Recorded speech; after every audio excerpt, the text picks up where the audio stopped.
Hi friends, मैं हूं मनोज यादव और आज फिर आप लोगों के लिए लाया हूं एक नया वीडियो आव्यूह पार्ट 2। कल के वीडियो लेक्चर में आपने आव्यूहों के बारे में जाना था और ये आपने पढ़ा था कि आव्यूह कितने प्रकार के होते हैं, आव्यूह कहते किसे हैं, आव्यूह का क्रम क्या है, आव्यूह के अवयव क्या हैं, इन सब चीज़ों पर हमने चर्चा की थी। और आज के इस वीडियो में हम आव्यूहों की कुछ प्रॉपर्टी, आव्यूहों पर संक्रियाओं का अध्ययन करेंगे, जैसे आव्यूह पर का जोड़, आव्यूह का घटाना, इन सब चीज़ों की हम अध्ययन करेंगे। तो आते हैं, सबसे पहले आव्यूह की समानता की बात करते हैं। आव्यूहों की समानता,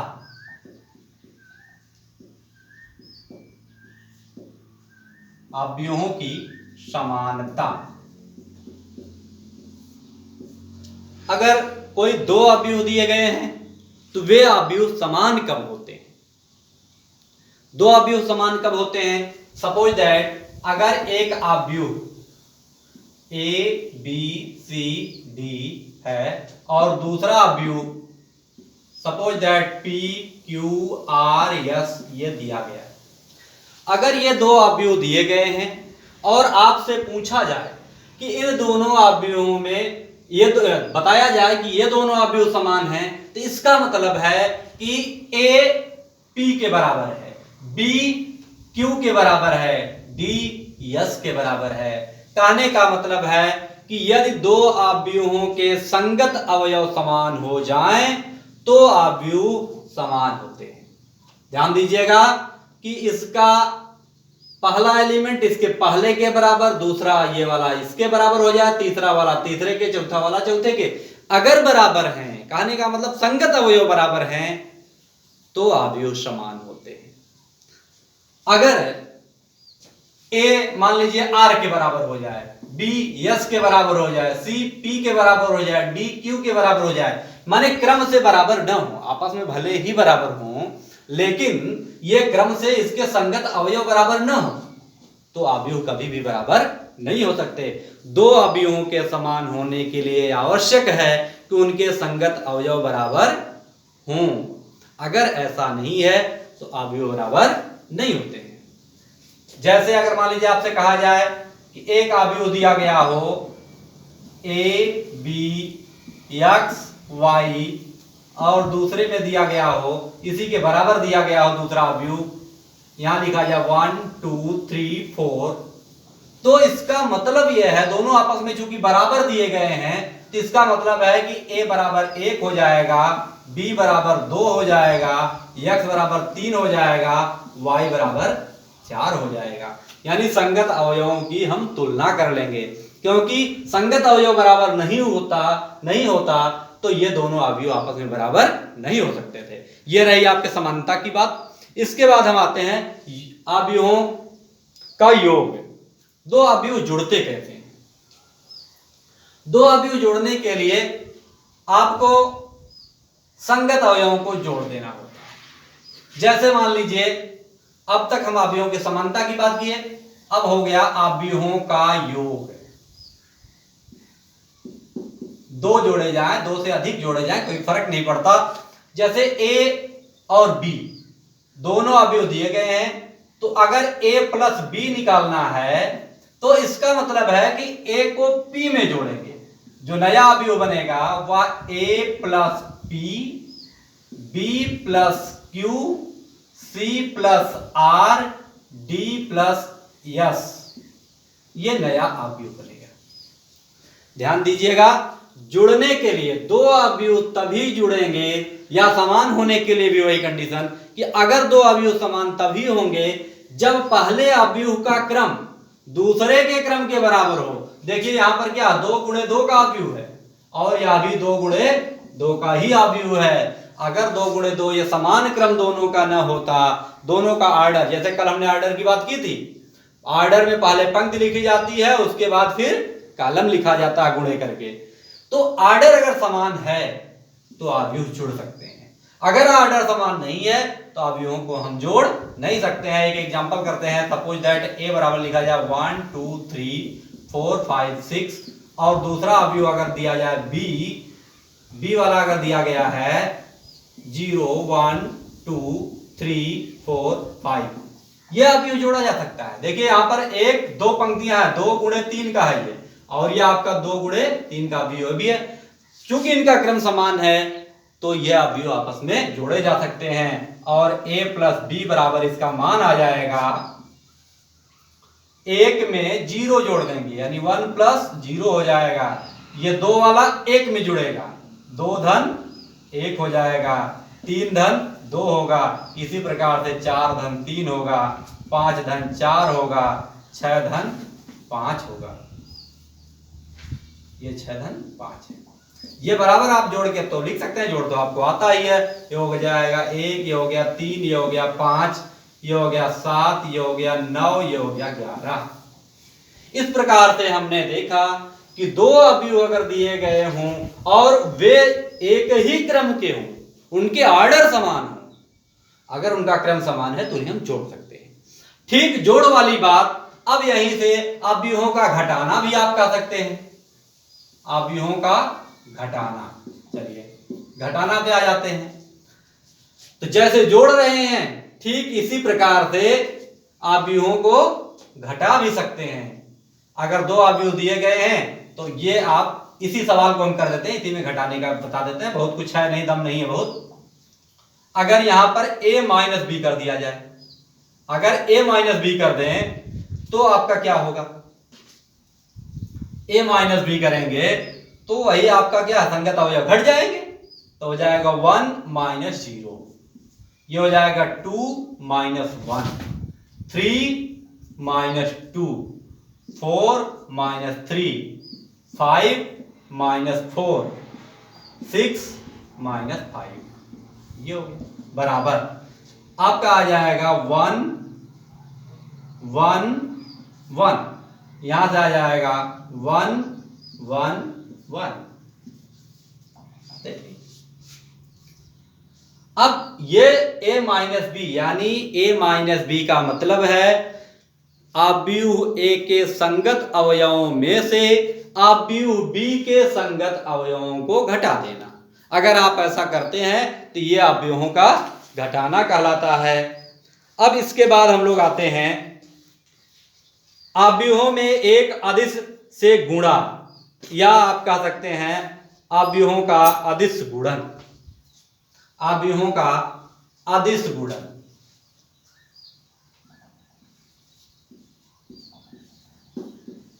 अदिश गुणन,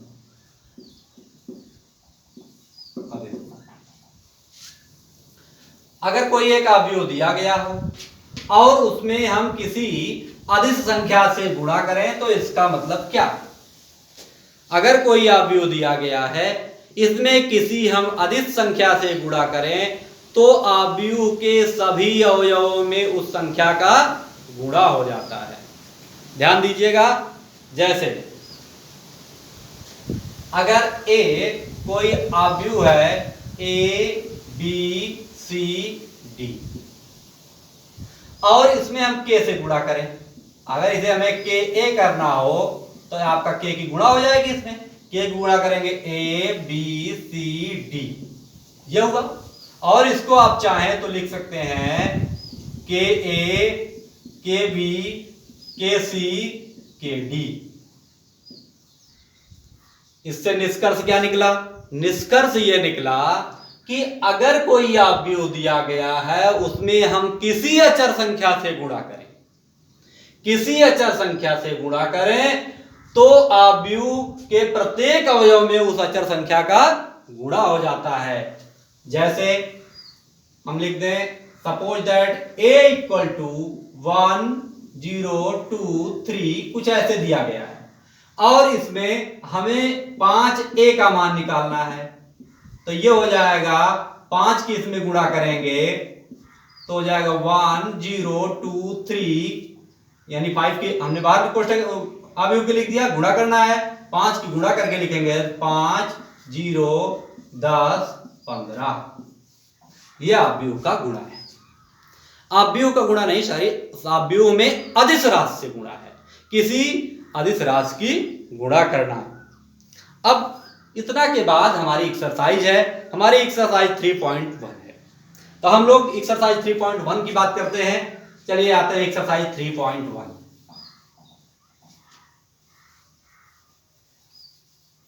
एक्सरसाइज 3.1 में पहला सवाल जो दिया गया है 3.1 में 3.1 एक्सरसाइज 3.1 जो पहली प्रश्नावली है 3.1, इसमें पहले सवाल में एक आव्यूह दिया गया है और आव्यूह लिखा गया है कुछ ऐसे लिखा है 5 ऋण 4 2 1 2 1, नीचे उसके बाद वाले में लिखा दूसरी पंक्ति में 9 3 ऋण 1 7 9 3 ऋण 1 7 और तीसरी पंक्ति लिखा है 5 ऋण 2 4 3 5 ऋण 2 4 3। यह एक मैट्रिक्स दिया है। यह जो मैट्रिक्स दिया है इस मैट्रिक्स में कई सवाल इस पे पूछा है। पहला सवाल यह पूछा है कि आव्यूह में कितनी पंक्तियां हैं। आप आसानी से बता सकते हैं आव्यूह में कितनी पंक्तियां हैं। पहला सवाल है पंक्तियां कितनी हैं, पंक्तियां बताइए बताइए, गिनिए गिनिए।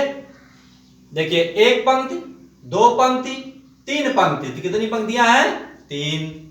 और इसी का दूसरा सवाल पूछा है इस आव्यूह में स्तंभ कितने हैं, स्तंभ कितने हैं, तो स्तंभ बताइए, गिन लीजिए, यानी ऊपर से नीचे वाला।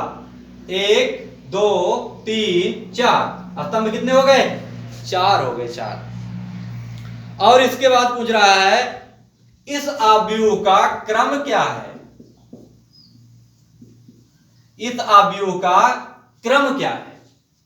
क्रम देख लीजिए, हमने बताया था किसी भी आव्यूह का क्रम निर्धारित करने के लिए सबसे पहले क्या लिखते हैं, पंक्ति, और पंक्ति के बाद उसमें गुणा करके लिख देते हैं कॉलम को। तो यहां पर क्या हो जाएगा, यहां पर जो है 3 पंक्तियां हैं, 4 स्तंभ है, तो क्रम हो जाएगा 3 गुणे 4। अब इसके बाद जो है हम आते हैं, इसमें पूछ रहा है कि ए में कितने अवयव हैं। चौथा सवाल इसमें है अवयवों की संख्या, अवयवों की संख्या। इस सवाल में पूछा इसमें कितने अवयव हैं, तो आप गिनने नहीं जाएंगे, सीधे सीधे क्रम पे आइए। 3 गुणे 4 जो लिखा है गुणा कर दीजिए, 12 अवयव हो गए, आंसर। फिर इसके बाद पूछा है एक सवाल और इसमें एक है, पूछा है कि A23 का मान क्या है। पांचवा है A23 का मान। अब हमने कल बताया था वीडियो में, हमने बताया था AIJ, AIJ का मतलब होता है कि आव्यूह का वह अवयव जो आईवीं पंक्ति के जेवे स्तंभ में पड़े। तो यहां पर क्या कह रहा है, A23, A23 का मतलब दूसरी पंक्ति के तीसरे कॉलम में। अब आइए खोजते हैं, पहली पंक्ति, दूसरी पंक्ति ये है, ये आपकी दूसरी पंक्ति, ये वाली देखिए दूसरी है, आप लकीर से काटेंगे नहीं, हमने आपको समझने के लिए ऐसा कर दिया। और तीसरा कॉलम, 1 कॉलम 2 कॉलम 3 कॉलम, ये वाला कॉलम, ये वाला कॉलम। अब आपसे पूछा जाए कि कौन सी संख्या है जो दोनों में है, कॉमन है, कट रही है, ये वाली देखिए, ये इसका मान -1 हो गया। और पहला क्वेश्चन आपका खत्म, पहला क्वेश्चन हो गया। अब इसके बाद हम लोग आते हैं, कह रहा है कि यदि एक आव्यूह में 12 अवयव हों तो आव्यूहों के सभी संभव क्रम। इस सवाल को आप लोग नोट कर लीजिएगा। इसके बाद हम लोग आते हैं क्वेश्चन नंबर 2 पर। क्वेश्चन नंबर 2 में कह रहा है एक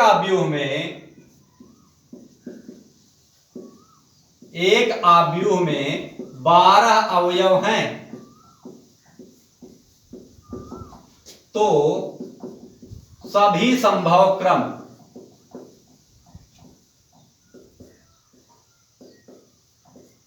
सभी संभव क्रम बताइए। तो सभी संभव क्रम क्या होगा। अब कहने का मतलब है कि आव्यूह क्या है, आव्यूहों की जितनी संख्या, आव्यूह में अवयवों की जो संख्या होती है उनके क्रमों के गुणनफल के बराबर होती है। जैसे किसी आव्यूह में अगर 12 अवयव हैं तो 4 गुणे 3 हो सकता है, 12 हो सकता है, 6 गुणे 2 हो सकता है, 1 गुणे 12 हो सकता है। इस तरह से आपको बनाना है। तो क्रम आपके क्या क्या हो जाएंगे, चलिए शुरू करते हैं। संभव क्रम क्या हो जाएगा, 12 आना चाहिए दो संख्याओं का गुणनफल, ऐसी दो संख्याएं आपको चुनना है। तो आप लिख सकते हैं पहला क्रम 1 गुणे 12 चला। फिर उसके बाद चलिए आगे फिर क्या है, 1 के बाद हम 2 पकड़ लेते हैं, 2 गुणे 6 हो सकता है। फिर उसके बाद क्या हो सकता है, 3 गुणे 4 हो सकता है। फिर उसके बाद क्या है, 4 गुणे 3 हो सकता है। फिर उसके बाद 6 गुणे 2 हो सकता है, या 12 गुणे 1 हो सकता है। इतने तरह से 12 आ सकता है। 12 1 गुणे 12, 6 गुणे 2, 4 गुणे 3, 3 गुणे 4, 6 गुणे 2, 12 गुणे 1। तो इस तरह से अगर 12 एलिमेंट हैं तो उनके जो सभी संभव क्रम हैं बनाए जा सकते हैं। इसके बाद हम लोग आते हैं ये आपका क्वेश्चन नंबर 2 था। 2 में 2 सवाल दिए गए हैं। यह आपका 2 का पहला था, 2 का ए। अब दूसरे के बी वाले की चर्चा करते हैं। दूसरे के बी वाले में कह रहा है यदि एक आव्यूह में 5 अवयव है तो सभी संभव क्रम। ठीक यही सवाल है कि यदि आव्यूह में 5 अवयव हैं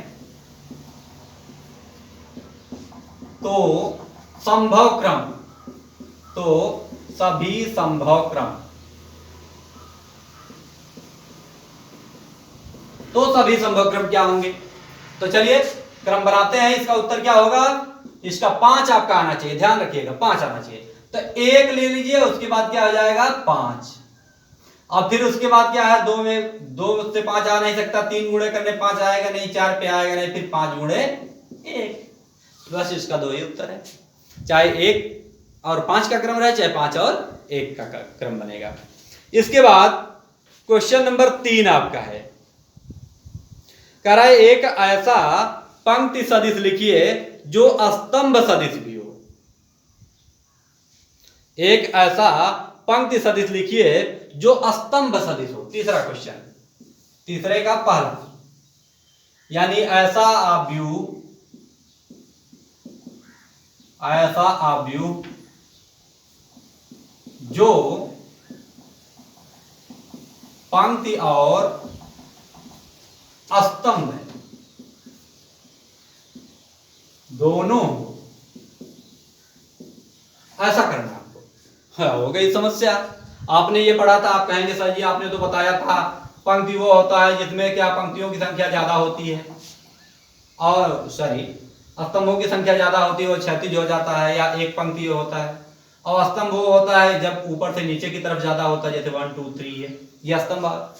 लेकिन ऐसा कैसे हो सकता है कि एक ही आव्यूह दोनों हो जाए? हो जाएगा। इसका उत्तर क्या हो जाएगा, सॉल्यूशन इसका आंसर आप दे सकते हैं, कोई एक एलिमेंट ले लीजिए, जैसे ए लिख दिया गया, जैसे 2 लिख दिया जाए। अब देखिए इसमें ना चौड़ाई ज्यादा है ना ऊंचाई ज्यादा है। अब स्पष्ट नहीं हो पाएगा कि स्तंभ है या फिर क्या है पंक्ति है। तो हम लोग आते हैं तीसरे के बी वाले पर। तीसरे के बी वाले में कह रहा है एक विकर्ण आव्यूह लिखिए जो अदिश आव्यूह नहीं है। एक विकर्ण आव्यूह लिखिए जो अदिश आव्यूह नहीं है। तो ध्यान दीजिएगा, हमने अदिश आव्यूह की परिभाषा बताया था कि ऐसा विकर्ण आव्यूह जिसके सभी अवयव समान होते हैं अदिश आव्यूह कहलाता है। ऐसे विकर्ण आव्यूह जिनके विकर्ण के सभी अवयव समान हो अदिश आव्यूह कहलाता है। तीसरे का बी वाला एक विकर्ण, तीसरा का बी, ऐसा विकर्ण आव्यूह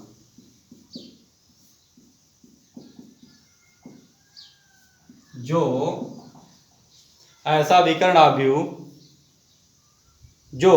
अदिश आव्यूह नहीं है, जो अदिश नहीं है, अदिश नहीं है। डिफिनीशन हमने बताया है, इसमें डिफिनीशन हमने क्या बताया, अदिश आव्यूह की परिभाषा क्या बताया था? अदिश आव्यूह की परिभाषा हमने बताया था कि ऐसा आव्यूह, ऐसा विकर्ण आव्यूह जिसके सभी विकर्ण समान हो, जैसे 1 0 0 1 1 0 0 0 0 ये अगर लिख लिया तो ये आपका क्या है, ये आपका अदिश अवयव है। अदिश अवयव क्यों है, क्योंकि इसके विकर्ण समान है। अब अगर विकर्ण समान नहीं है तो यह अदिश अवयव नहीं होगा। अब क्या करना है, कह रहा ऐसा विकर्ण अवयव लिखिए जो अदिश नहीं है। अदिश, अगर इसको अदिश अवयव है, अगर यहाँ 2 2 2 होता तब भी अदिश रहता, 2 2 2 रहता तब भी अदिश रहता, 3 3 3 रहता तब भी अदिश रहता। यहाँ अगर जब तक समान है तब तक अदिश है, तो समानता इसकी हटा दीजिए। चलिए 2 है तो यहाँ 3 कर दिया। अब क्या हो गया, अब ये अदिश नहीं रह गया। विकर्ण अवयव तो है, क्योंकि इसमें विकर्ण है, देखिए विकर्ण है लेकिन अदिश नहीं है। क्यों, क्योंकि अदिश के लिए यह कंडीशन है कि विकर्ण के सभी अवयव समान होते हैं। अगला क्वेश्चन है, एक अवयव लिखा है, अवयव लिखा है aij 2x2 की रचना कीजिए, जहां aij बराबर, देखिए क्वेश्चन नंबर 4, क्वेश्चन नंबर 4 में कह रहा है एक अवयव ऐसा बनाइए, एक अवयव aij 2x2 का, aij जो वह 2x2 का एक ऐसा अवयव बनाइए जिसमें aij बराबर i प्लस 2j, aij बराबर i प्लस 2j। ध्यान दीजिएगा कि यहां पर आपको जो अवयव बनाना है वह 2 गुणे 2 का बनाना है, यानी वर्ग अवयव बनाना है। तो वर्ग अवयव बनाना है तो देखिए, तो हम मान लेते हैं कि माना अभीष्ट अवयव, अभीष्ट अवयव, अब देखिए 2 गुणे 2 का बनाना है, यानी 4 एलिमेंट हैं, a11 a12 a21 a22। ये अब बताइए, इसमें कहा कि एक ऐसा अवयव बनाइए जो 2 गुणे 2 का हो। हमने मान लिया कि वह अवयव क्या है, a11। अरे भाई ये क्यों, ये देखिए पहली पंक्ति है ना, तो एक लिखा जाएगा, पहली पंक्ति है भी पहली पंक्ति, पहला कॉलम दूसरा कॉलम, a11 a12 a21, ये दूसरी पंक्ति चालू हो गई, ऐसा हमने मान लिया। अब a11 a22 ये सबका मान निकाल लीजिए, a11 बराबर, अब देखिए i है, aij बराबर i प्लस 2j, तो यहां तो हो जाएगा i की जगह 1 रखेंगे, j की जगह 1 रखेंगे, तो i plus 2 into 1 equal to 3। अब 812 ये बराबर i की जगह 1 रखिए, प्लस 2 और j की जगह 2 बराबर 5। 821 ये बराबर हो जाएगा, i की जगह 2 रखना है, प्लस 2 इंटू जे का मान 1 बराबर हो जाएगा 4, और ये 2 2 ये आपका a22, यहां पर i की जगह आप रखेंगे 2 प्लस 2 इंटू 2 बराबर 4 2 6। तो अवयव क्या हो गया, अवयव, अवयव आपका हो गया। अब देखिए यही अवयव है ना, यही आपने माना है, सबका मान रख दीजिए। 1 1 का मान आपका 3 आया, 1 2 का मान 5 आया है, 2 1 का मान आपका आया 4 आया है, 6 आया है। तो आपका अवयव क्या हो गया, ये आपका अवयव, यही आपका अवयव है। ध्यान दीजिएगा, इस सवाल को फिर से देखिएगा।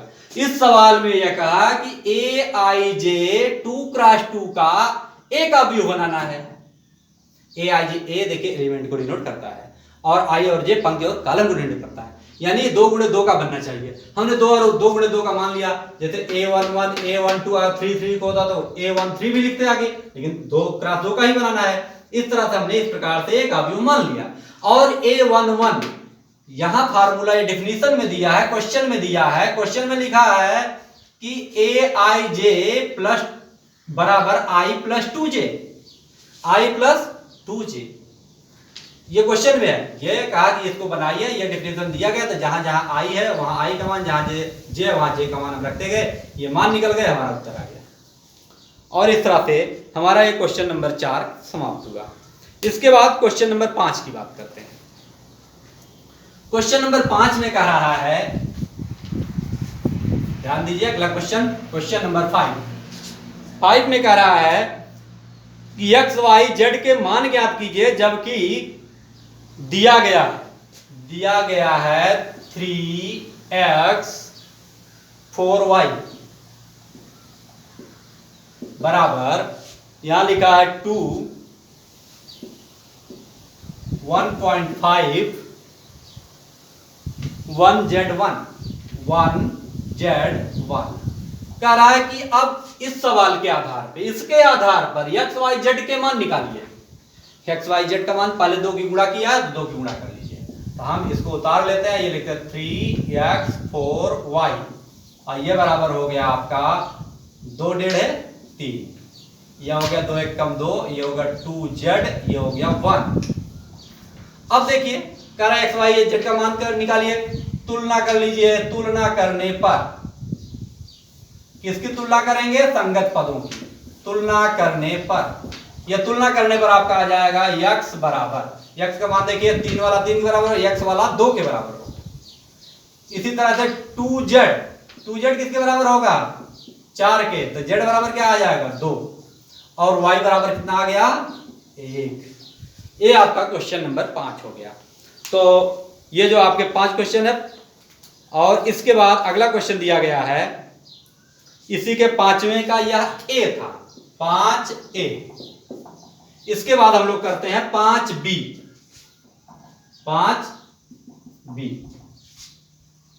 5वें क्वेश्चन का बी वाला पार्ट। 5वें क्वेश्चन का बी वाला पार्ट कह रहा है एक्स वाई जेड तथा डब्ल्यू के मान ज्ञात कीजिए, जबकि लिखा है x माइनस वाई, ऐसे लिखा है x minus y 2x minus y 2x plus z 2x plus z, और नीचे लिखा है 3z प्लस डब्ल्यू 3z प्लस, वैसे ओमेगा लिखा है लेकिन अभी आप डब्ल्यू भी पढ़िए, नहीं जान रहे हैं तो ये 3z plus W equal to -15030। अब देखिए क्या है यहां पर x माइनस वाई, ये आपका दिया गया, कह रहा है इसका x वाई जेड का मान निकालिए। बिल्कुल आप संगत पदों की तुलना करिए, ये वाला किसके बराबर होगा? ऋण 1 के बराबर होगा। x माइनस वाई बराबर -1। अब चूंकि x वाई है, हल करने के लिए x वाई वाला समीकरण तुरंत लिख लिया जाए। यहां से 2x माइनस वाई बराबर कितना है? 0। अब इसको हल कर लीजिए, ये हो गया आपका प्लस माइनस, और ये हो गया प्लस और 0 है, कोई फर्क नहीं पड़ेगा। अब वाई वाई कैंसिल हो जाएगा, बचेगा आपका minus x equal to -1, x equal to 1। ये आपका एक आंसर हो गया।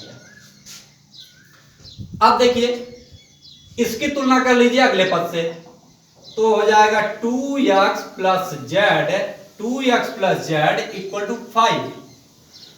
तो x का मान पता है, तो 2 इंटू एक्स का मान 1 प्लस जेड इक्वल टू 5। ये हो जाएगा z इक्वल टू 5, और ये 2 दाहिने में जाएगा तो -2 बराबर 3। z का मान आ गया। अब रह गया y और w का मान या ओमेगा का मान। ये हो गया आपका 2x माइनस वाई, ये देखिए 2x माइनस वाई बराबर 0।